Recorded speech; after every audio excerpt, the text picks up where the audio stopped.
Kemudian terlihat sekarang ini Dokter Lana dan juga Zaki sudah berada di rumah Mbak Indah untuk mengambil buku harian milik Mbak Indah.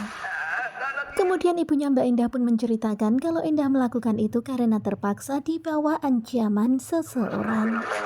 Dan Mbak Indah benar-benar nggak punya pilihan karena sang ibu dalam bahaya kalau Indah nggak melaksanakan perintah laki-laki itu.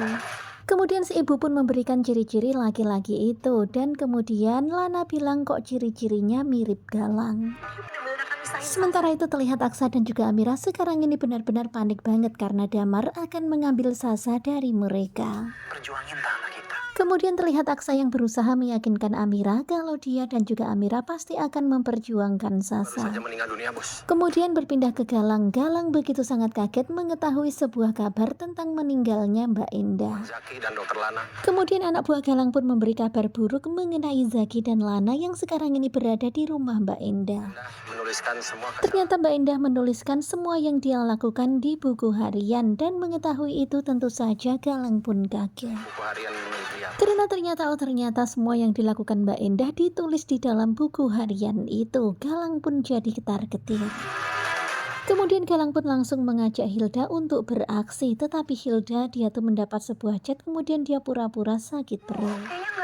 Dan begitulah Hilda itu nggak mau ikut ya karena ada sesuatu hal sebenarnya yang mau dia lakukan. Sesuatu diri. Tetapi sebenarnya Hilda memang punya sesuatu yang mau dia lakukan tanpa sepengetahuan Galang. Terlihat Galang curiga. Sementara itu terlihat Aksa dan Amira sekarang ini sudah bersama dengan seorang pengacara yang akan membantu mereka. Anak biologisnya. Dan setelah mempelajari berkasnya ternyata Damar adalah ayah biologisnya Sasa. Sepertinya ini agak berat. DNA. Kemudian bapak ini pun menyarankan untuk melakukan tes DNA. Kalau hasilnya negatif maka peluangnya akan besar. Hasilnya positif. Tetapi kalau ternyata tes DNA hasilnya positif maka nanti akan diperdalam lagi permasalahannya. Akan masuk. Dan begitulah sekarang ini saran dari Pak Pengacara supaya dilakukan tes DNA terlebih dulu. Kita percepat saja, Pak. Nah tentunya pasti makin penasaran kan dengan kelanjutan ketika cinta memanggilmu dan ini cuplikan tadi malam di episode ke-177.